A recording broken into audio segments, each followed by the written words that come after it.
I held my son's hand while the machines beeped their steady rhythm. Noah was 4 years old, too small, too fragile, his tiny fingers barely curling around my thumb. "Mommy, can we go to the water park when I get better?" he whispered, his voice scratchy from the breathing tube they'd taken out earlier that morning. Even breathing seemed like a battle his little body was losing. "Yes, baby," I said, smoothing his fine, thinning hair. He smiled that same radiant smile that used to light up playgrounds and supermarket aisles. He was still my sunshine, even as the sickness stole everything from him. But the doctors had been clear in our last meeting. Stage 4.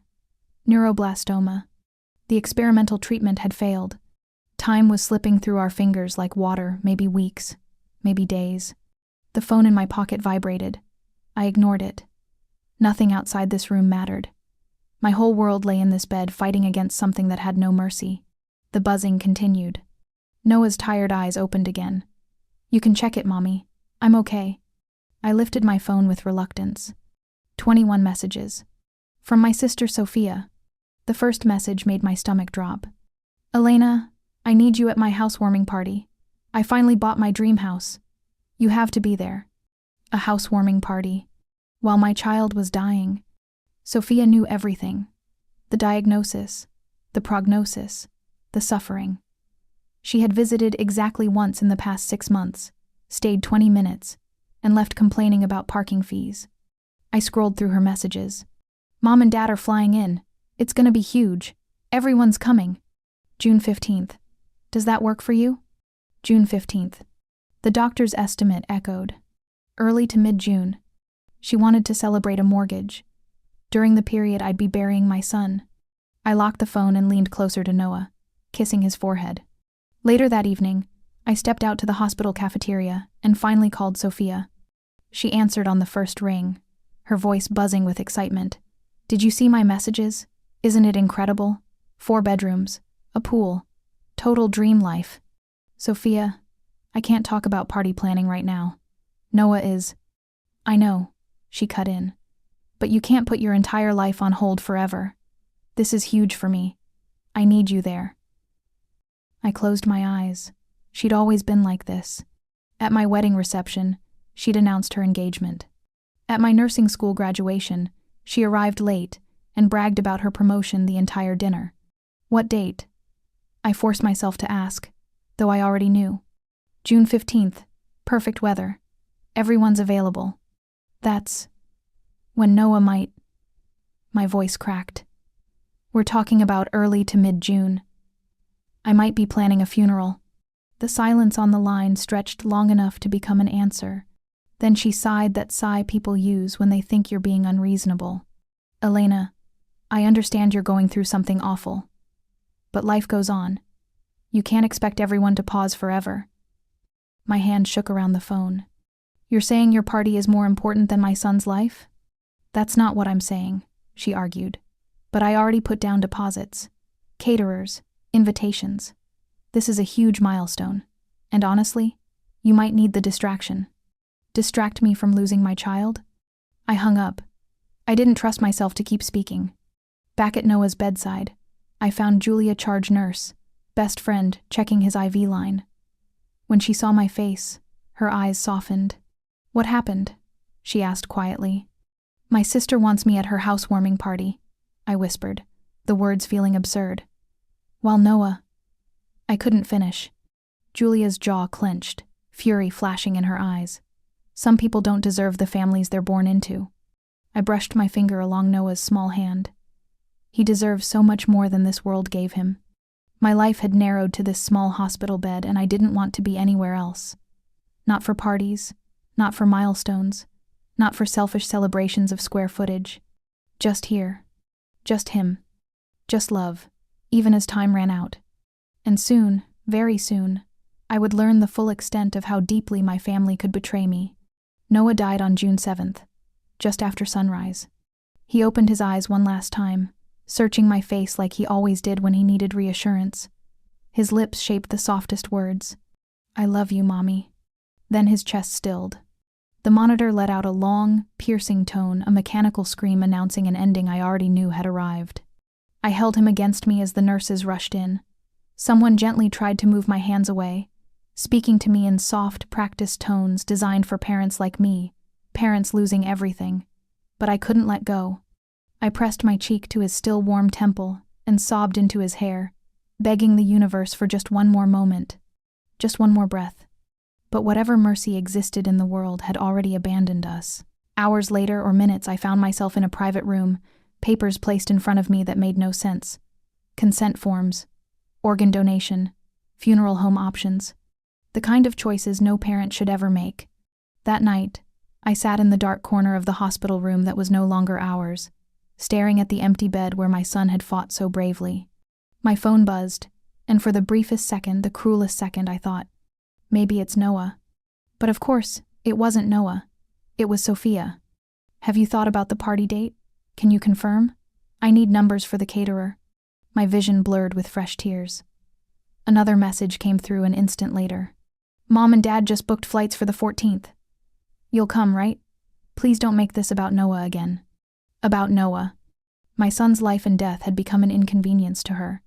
I didn't respond. The funeral home told me the earliest available date was June 12th, but securing the church and cemetery required a bit more time. June 15th became the first realistic option. June 15th, the day of Sophia's party. I made the calls anyway. My parents answered on speakerphone, cheerful voices echoing through the line. "Hi, sweetheart," my mother said, as though nothing had changed. "Noah's funeral is scheduled for the 15th, I said. My voice was hollow, barely recognizable. Dead silence. Then my father cleared his throat awkwardly. "Oh, that's the same day as Sophia's celebration." "I know," I whispered. "Well," he continued, "surely you can move it? We've already bought our tickets. Sophia has spent so much money planning this. It would be very difficult to change everything. Very difficult. As if grief were a scheduling conflict. You want me to move my son's funeral," I said, "so you can go to a pool party?" "Elena, don't exaggerate," my mother scolded. "Noah is already gone. There's nothing we can do for him now. But Sophia's house, this is a huge milestone. She deserves our support." I couldn't breathe. It felt like the air had been sucked out of my lungs. "You visited twice," I said quietly. "In 6 months, twice." My mother sighed. "Sweetheart, we live so far, and it's so depressing coming to that hospital. You know your father has a sensitive heart." "I guess not sensitive enough," I snapped. "Elena," my father warned, "we're trying to be reasonable. We need to celebrate life, not wallow in sadness. You're letting grief take over." Letting grief take over. My son had just died. I felt the world tilt. I gripped the table to steady myself. "You're choosing her party over Noah's funeral," I whispered. "Oh, Elena, be fair," my mother said sharply. "We can always hold a memorial later." "But Sophia," I ended the call. This time, I didn't just hang up. I blocked their numbers. The funeral was small. Heartbreakingly small. Julia stood with me the entire time, one arm wrapped around my back. A handful of nurses came, people who had fought for Noah's life with everything they had. His preschool teacher sobbed openly through the service. A few neighbors, a few coworkers, and that was it. I read the eulogy I had rewritten 7 times in the night, words that shook so badly they trembled off the page. I spoke about Noah's laugh, his love for dinosaurs, how he called the moon his glowing friend, how brave he was, how gentle, how unbelievably strong. I did not mention my family. I lowered a tiny dinosaur into his tiny coffin, a last companion for wherever he was going. As dirt fell on the small white casket, I felt my heart fracture into pieces sharp enough to cut. While I laid my son in the ground, my family danced. And there, kneeling in the cemetery's silence, something inside me changed. The grief didn't fade, but it ignited, sharpened, turned into something colder. Something that needed justice. That demanded consequences. This wasn't a simple mistake. This was a choice. They chose celebration over my child's final goodbye. So I made a choice too. They would not escape what they had done. I returned to my empty apartment the day after Noah's funeral. His toys still lined the shelves. His little shoes sat by the door as if he might come running in at any moment. I sat on his bedroom floor, the stuffed dinosaur against my chest, and opened my laptop. I unblocked their numbers not out of forgiveness but to see what they would dare say. Sophia had already posted party photos. The timestamp: 2:14 p.m. Exactly when I stood at Noah's graveside. Caption: surrounded by love. My heart is so full. Comments flooded with congratulations. My father stood out sharply among them. So proud of our successful daughter. You deserve all of this. All of this.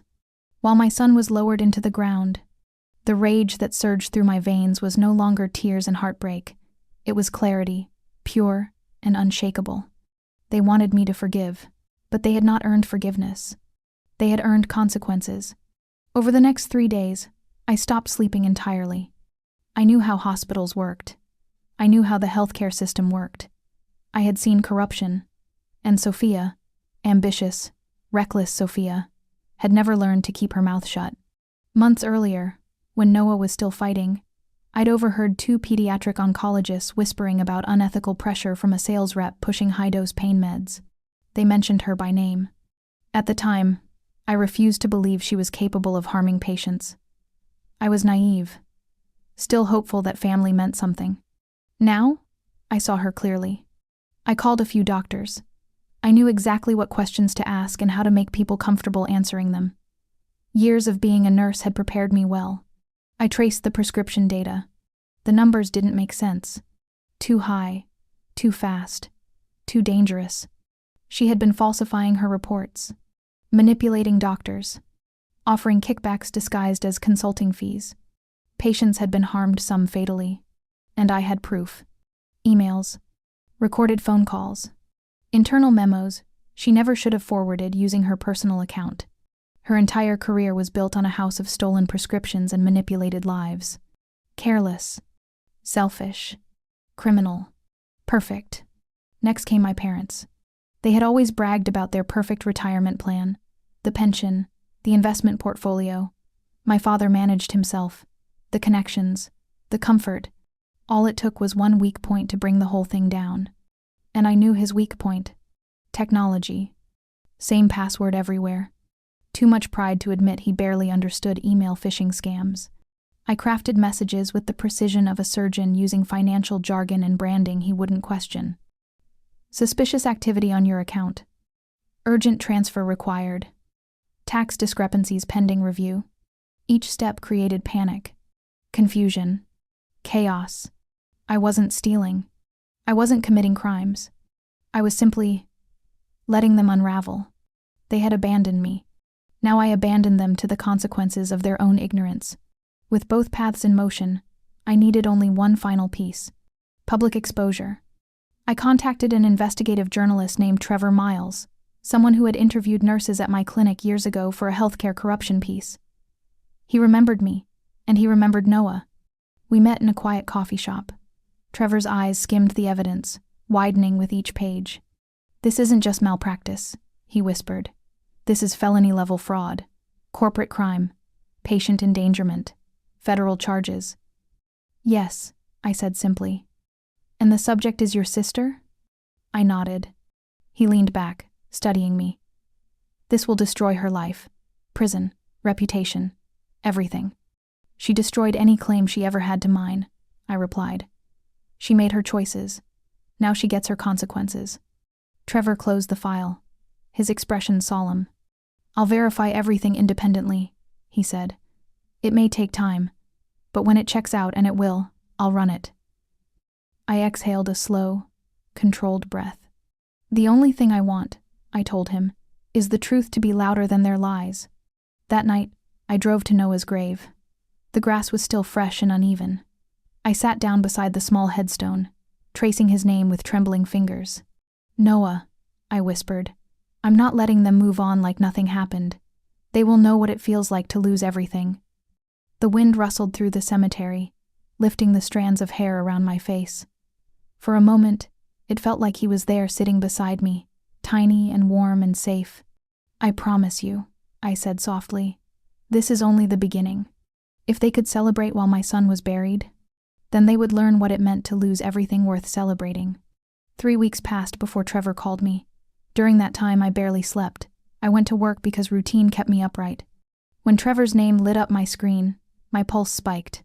"It's all verified," he said. His tone was calm, professional, but I heard the urgency beneath it. "The article goes live tomorrow morning." "Thank you," I whispered. There was a beat of silence. "I'm sorry about your son, Elena," he added. "No parent should ever go through what you did." I closed my eyes. "This doesn't bring him back." "No," Trevor agreed. "But it holds someone accountable, and that matters." After we hung up, I sat on my couch and stared at Noah's favorite stuffed dinosaur. The world had failed to give him any justice in life. At least in death, the scales would shift. The next morning, the story detonated like a bomb. Front page news. Pharmaceutical sales star accused of fraud and patient endangerment. Sophia's smiling photo pulled from her own social media stared out beneath the headline. The article detailed everything. Falsified sales data. Kickbacks to doctors. Coercing dangerous off-label prescriptions. Patients harmed and at least 2 deaths linked to her pressure. Healthwise Pharmaceuticals issued a statement by noon. Effective immediately, we have terminated Sophia Reed and are cooperating fully with federal investigators. By afternoon, news vans lined her street. By evening, federal prosecutors announced an official investigation. My phone exploded with calls, blocked numbers, unknown numbers all ignored. Let them sweat. Let them panic. Let them taste fear. I went to Noah's grave that night and sat beside the headstone, the cool grass brushing my legs. "I started it, baby," I whispered. "They will finally understand." Sophia's first message came through a friend's phone. "How could you do this to me? You're sick, Elena. This is because of the funeral, isn't it? You destroyed my life." I deleted it without replying. She tried again an hour later. "Mom and Dad are devastated. You need help. You're a monster for doing this." A monster. Funny that's what grief had turned me into. Or maybe it simply stripped off the parts of me that once tolerated cruelty. My parents reached me next through my clinic. A receptionist knocked on the break room door. "Your father is on the line. He says it's urgent." I answered with ice in my tone. "What do you want?" "Elena, please, your mother and I were falling apart. Your sister is being publicly crucified." "She crucified patients," I said flatly. "She pushed drugs that killed people.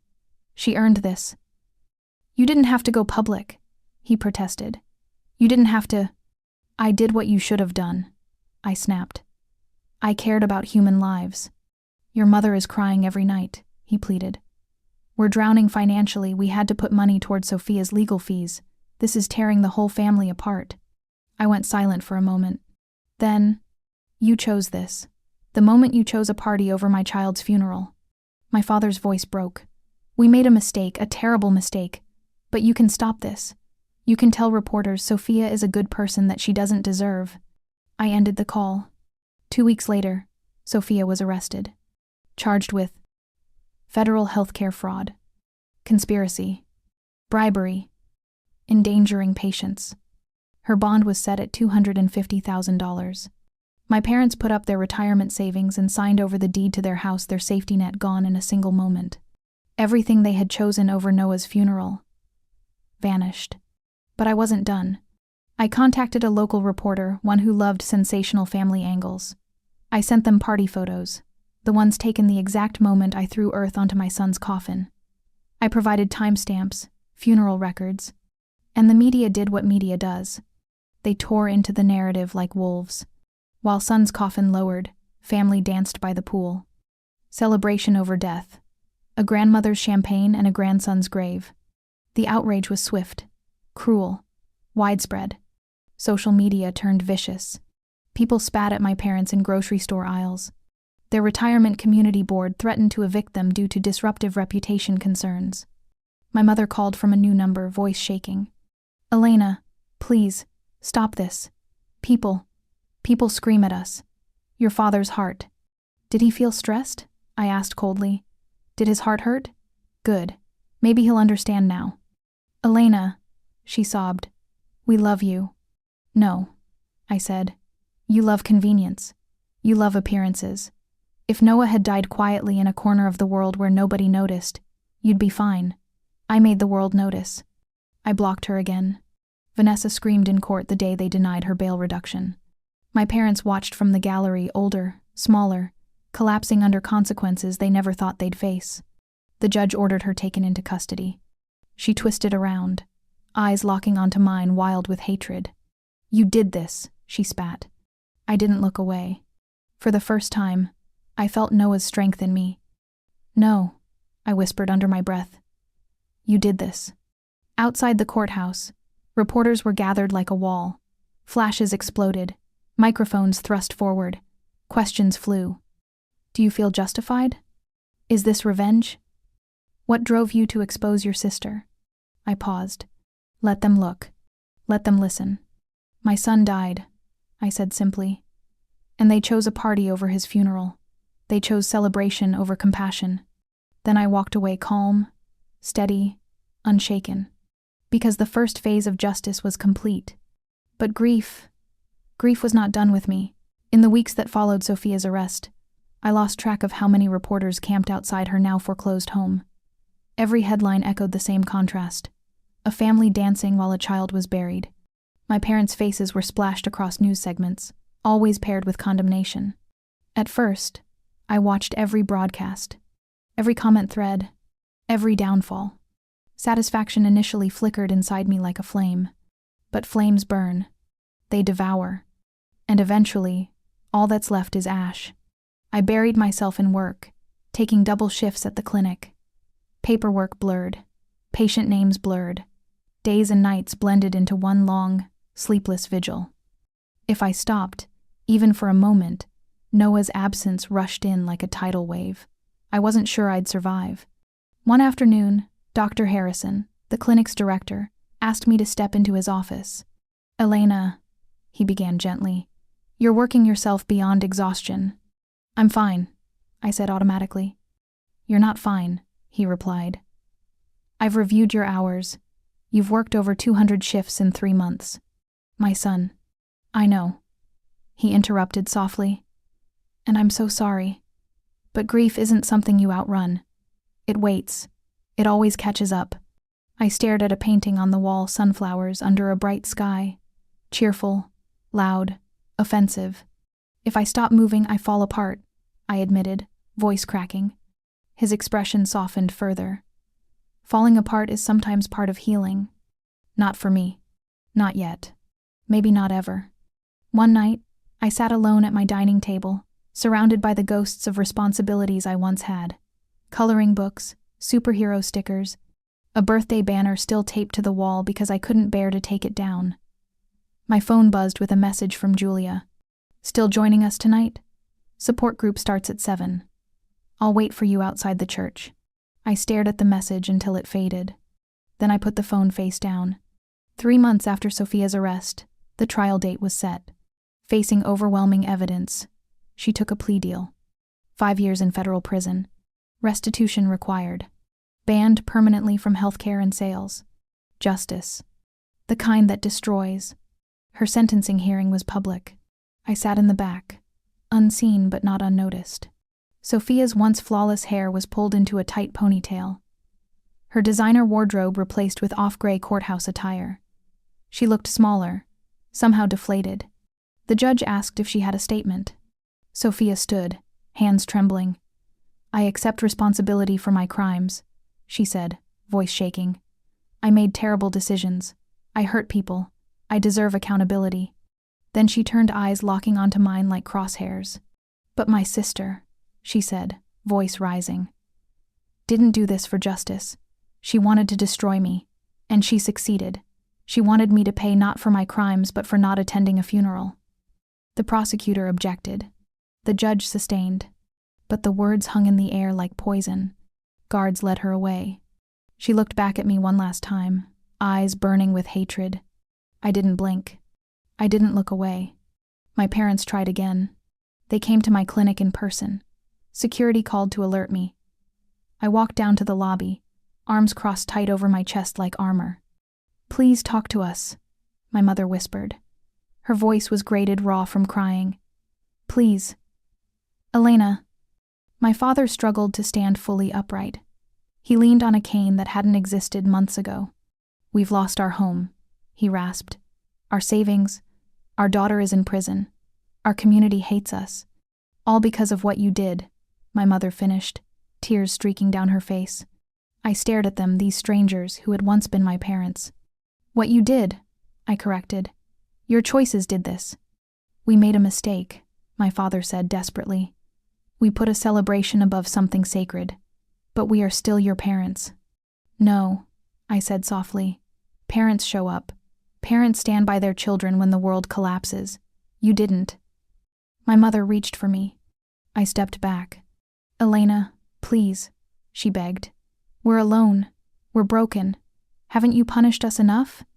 I thought of Noah, his empty bed, his final breath, his tiny coffin lowered into the ground while they sipped champagne. "No," I whispered, "not even close." I turned away as security escorted them out. The world around me kept moving. Cars still rushed along crowded roads. Children still laughed in playgrounds. Seasons continued shifting outside my windows, summer heat mellowing into the first cool touch of autumn. But inside me, everything remained frozen. June 7th. A hospital bed. A heartbeat that stopped. Work, once my distraction, began to crumble around the edges. I misplaced medications. Never anything dangerous, but enough for my colleagues to notice. My hands shook during injections. One morning, Dr. Harrison asked me into his office again. "Elena," he said, voice soft but firm, "I'm putting you on paid leave." I stared at him. My pulse hammered. "I need this job," I said. "I need to stay busy." "You need to grieve," he replied gently. "You need to heal. And right now, the clinic isn't the place for either." He slid a card across the desk. "The hospital runs a trauma support program, individual counseling, group therapy. They can help." I didn't pick up the card. His eyes filled with concern. "You've survived the unthinkable, but you're not surviving anymore. You're just enduring." I nodded stiffly and left. The next morning, without deciding to, I drove to the cemetery. I knelt, brushing stray leaves off the stone. "I'm sorry I wasn't better at protecting you," I whispered. "I protected your memory, but I couldn't protect you. I don't know who I am without you," I admitted. "I don't know what comes next." For the first time since Noah's death, I allowed silence to be just silence. Not a threat, not a trigger, just a quiet place to breathe. The next week, I forced myself to the support group. One by one, people shared their stories. When it was my turn, every muscle in my body locked up. "My son's name was Noah," I began, and instantly, tears blurred the room. He loved dinosaurs. He called the moon his glowing friend. He fought so hard. Julia sat beside me, squeezing my knee. I told them everything, not about revenge, but about Noah. His bravery. His joy. His brightness. When I finished, I expected judgment, pity, distance. Instead, every face in that room reflected the same pain I carried. "You loved him fiercely," a woman across from me said. "That love doesn't end here." Her words hit me like sunlight through a long-shut window. That night, I finally opened Noah's door at home. I sat on his bed and pulled out the memory box I had avoided touching. His first baby socks. The hospital bracelet from his birth. Photos from happier days. Crayon drawings of dinosaurs and glowing moons. A shaky little drawing. 2 stick figures, one tall, one small, holding hands under a giant smiling moon. On the back, in awkward preschool printing, "Me and Mommy. Moon is happy." I pressed the paper to my chest and cried, not the furious, vengeance-sharp tears I'd grown used to, but the soft, aching kind that cleans rather than burns.